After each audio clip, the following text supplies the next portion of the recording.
Hello বন্ধুরা, তোমরা সবাই কেমন আছো? আমি তো খুব ভালো আছি।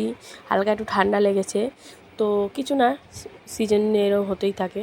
তো আজকের রেসিপি হচ্ছে তালের ক্ষীর। এটা কিন্তু লুচি, পরোটা, মুড়ি, রুটি সব কিছুর সাথে ভালো লাগে। তো রেসিপিটা দেখতে থাকো, ভালো লাগলে অবশ্যই কিন্তু লাইক কমেন্ট শেয়ার করবে। আর যারা যারা নতুন আছো তারা অবশ্যই সাবস্ক্রাইব, আর যারা যারা ফেসবুক পেজ থেকে দেখছো তারা অবশ্যই ফলো করে নিও। তো চলো শুরু করে দিই আজকের রেসিপি। তালটা কিভাবে বের করতে হয় সে তো আমি এর আগের ভিডিওতেই দেখিয়েছিলাম তালের বড়া করার সময়, তো আর সে অতটা ভিডিও দেখালাম না। তো কিছুটা তাল নিয়ে নিলাম এখান থেকে। তো এই তালটা এবারে জাল দেবো। দেখো, খুব অল্প করেই করছি, অল্প করে করলে কিন্তু টেস্টটা ভালো হয় যে কোনো রান্নাই দেখবে। এই দেখো, তালটা জাল দিচ্ছি প্রথমে। তো তালটা জাল দিয়ে নিই ভালো করে। এইটা কিন্তু গ্যাসের ফ্লেমটা স্লো করে করতে হবে, খুব বেশি হাই করা যাবে না। তো এই দেখো, তালটা ভালো করে জাল দিয়ে ফুটিয়ে নেব। তো তালটা জাল দেওয়া হচ্ছে, এর মধ্যে দিয়ে দিচ্ছি দুটো এলাচ মাঝখান থেকে ফাটিয়ে, যাতে গন্ধটা ভালো আসে। তো এইদিকে তালটা জাল চললে দেখো অনেকটা শুকিয়ে গেছে, গাঢ় গাঢ় হয়ে গেছে। আমি কিন্তু জলটাও বেশি ব্যবহার করিনি তাল করার সময়। দিয়ে দিচ্ছি ওপর থেকে নারকেল কোড়া। নারকেল কোড়াটা দিলে কিন্তু দারুণ লাগবে খেতে, এটা তালের ক্ষীর বলে কথা। তো নারকেল কোড়াটা তো দিতেই হবে। তো নারকেল কোড়াটা দেওয়ার পর ভালো করে মিশিয়ে নিচ্ছি। মিশিয়ে নিয়ে আবার 2-3 মিনিট মতন জাল দিতে থাকবো এরকমভাবেই। তোমরা কারা কারা এরকম তালের ক্ষীর খেতে পছন্দ করো অবশ্যই কমেন্টে জানাবে।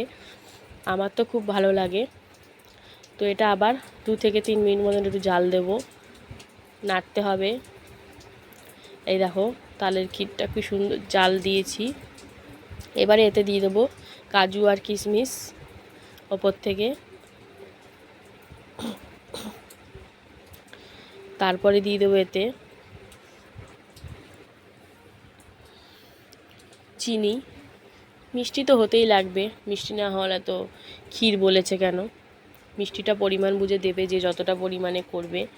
তো চিনি দেওয়ার পর ভালো করে মিশিয়ে নিচ্ছি, সুন্দরভাবে মিশিয়ে নিচ্ছি। এবারে দিয়ে দেবো উষ্ণ গরম দুধ। দুধটা কিন্তু ফোটানো ছিল, একদম কাঁচা দুধ কিন্তু আমি এতে ব্যবহার করিনি। তো দুধটা দেওয়ার পর ভালো করে মিশিয়ে নিচ্ছি। মিশিয়ে নিয়ে এবারে কিন্তু এটাকে একদম সুন্দরভাবে সময় নিয়ে নিয়ে একটু ফুটিয়ে নিতে হবে, একদম গাঢ় করে নিতে হবে। এরকম পাতলা কিন্তু একদমই থাকবে না। তোমরা দেখতেই পাবে ভিডিও শেষে কতটা আমি গাঢ় রাখি। তো চলো এটাকে ভালোভাবে ফুটতে দিই এখন। ফুটবে ফুটবে ফুটবে, মাঝে মাঝে নাড়বো এরকমভাবেই চলবে। এই দেখো কতটা গাঢ় হয়ে গেছে, এটা কিন্তু আরও শুকাতে হবে, এখনও সেই লেভেলটা আসেনি। আর এই তালের ক্ষীরটা অবশ্যই কিন্তু লুচির সাথে দারুণ লাগে। তো আমি রুটির সাথেও তাই ট্রাই করেছিলাম, খারাপ লাগলো না।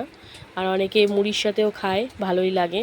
তো এই দেখো মাঝে মাঝে নাড়তে নাড়তে কী পজিশনে এসে দাঁড়িয়েছে, এটা কিন্তু দারুণ লাগছে দেখতে। আর গন্ধটাও একদম বাড়ি ময়ময় হয়ে গেল গন্ধে।